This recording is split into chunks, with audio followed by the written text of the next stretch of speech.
So thank you very much, first of all, for having me here. I am going to have a chat about what I do in my day job and how that has actually helped me follow my dreams. Because I'm slightly different in the fact that my real full-time job is working for the NHS.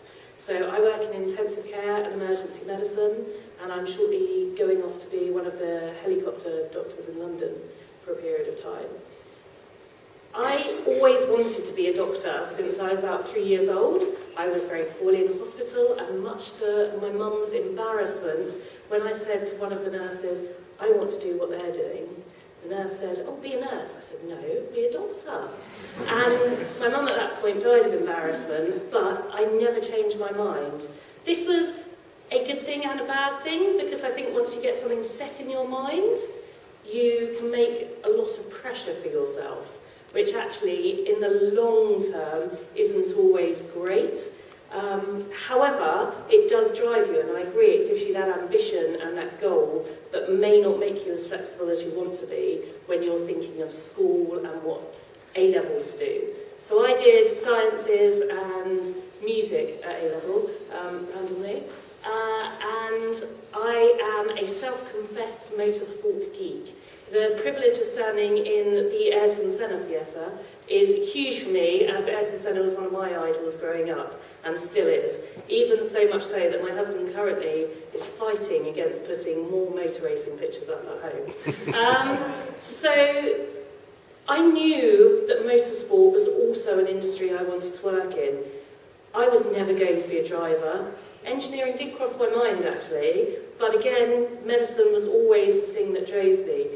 Some of you may remember there was a chap called Professor Sid Watkins, and he was a neurosurgeon at the Royal London, and he, from the late 70s, early 80s, brought on the medical side of motorsport from being a little hut where, going back to the 60s and 70s, there were a huge, unfortunately a lot of drivers died doing what they loved. He brought it really up to scratch the medical care available at circuits. So from going from this hut, now what we have is small hospitals at motor racing circuits where we can stabilise a driver if they've had an accident before they're transferred away from the circuit. And that is something really fascinating to me and combine my two passions. I was very privileged because I got to meet Professor Sid Watkins at a British Grand Prix I went to, and it was just before I went to medical school, and I said to him, I want to do what you're doing in years to come. He was like, oh, okay, and he actually wrote in my book, good luck being the first female chief medical officer in Formula 1. And unfortunately, he passed away a few years ago now, and his role has been taken by someone called Ian Roberts, who I work quite closely with at Silverstone. And it is achievable.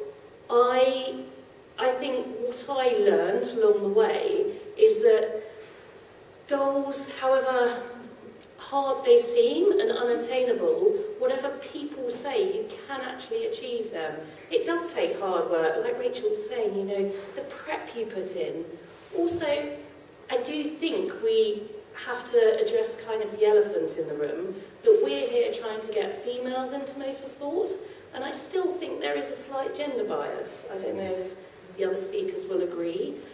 So sometimes I feel I need to be better than my male peers, because otherwise I can easily get overlooked. And that is something that I naively, when I went into it, thought wouldn't exist. And I still get shocked now when, if I'm with a junior colleague, people will address him rather than me when I'm stood there, because they assume he's senior to me. And it's something you just have to just realise that there is still that slight shelf there. I don't know. Everyone's nodding around me. I think I was very fortunate. My family fully have supported whatever I wanted to do, within reason, I should say. Going to pubs and clubs when I was 18, maybe not so much, but now certainly they are very supportive. And I have been very fortunate that they, well, certainly my mum, dad and brother all were into motorsport. My mum and dad actually marshalled back in the 60s and 70s before children. And there was many a Sunday watching the Grand Prix while my sister sat in the dining room on her own, because she hated it, and still does. And so we have been supported in whatever we want to do as a family, but also going from that, I have been very fortunate in that my work has supported me, and that is really important, because now I'm in the position, Jenny mentioned that I go to Dare to Be Different and I teach at various events. So I've actually set up a charity teaching CPR to primary school children, as it's not yet part of the national curriculum. That will change next year. And so I teach CPR at the Dare to Be Different events, and also I've now started working for the FIA, doing that, and within my Chief Medical Officer role at Brands Hatch, I also work on the Formula One at Silverstone and travel overseas with it as much as possible. So I'm very fortunate that I have an employer that supports me and knows this is my passion.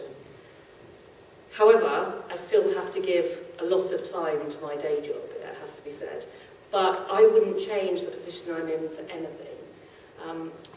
I also would say, my other bit of advice is, as a female, there's a lot of things about having it all that I'm sure people might be nodding in the audience. People say you can have it all. You can, but I think there are caveats to that. You have to compromise different parts of having it all at different stages in your life. I certainly think having a career, children, family, friends, travelling is all possible, but you need to just readjust sometimes your priorities. So I have a 4-year-old and a 1-year-old, and I have been travelling a lot recently, but I also am very acutely aware that at the moment, if they offer me Chief Medical Officer job in Formula One, whilst I'd love to take it, now may not be the right time. If they ask me in 10 years' time, I would bite their hand off. Or if I was actually chatting in the kitchen yesterday saying, why can't we job share roles? Actually, and my husband turned around and said, probably because they're male and they've never even thought of that. And that is actually true, because it's never been put to people. It doesn't mean it isn't possible. So I would encourage you to follow your dreams, combine your passions, certainly dare to be different.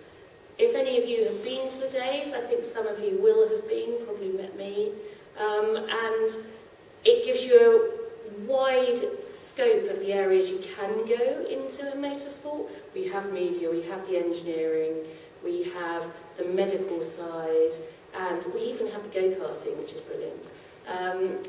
But all these different roles that you can take, but even if motorsport is not your thing, you can go and combine passions and different things. I was fortunate. I worked with a girl who, when I was just out of medical school, said, oh, I'm going off to Thruxton to cover a race. I know you're into motorsport. Would you like to come? I was like, yeah. So on a November day, it was covered in fog, sat in the back of an ambulance for about 3 hours before a car even got onto the track, and then sat there all day. I don't think anything actually happened, because my job can be exciting, if that's the right word, when things go wrong. I don't know if that's the right word to use. For me it's exciting, not for the driver.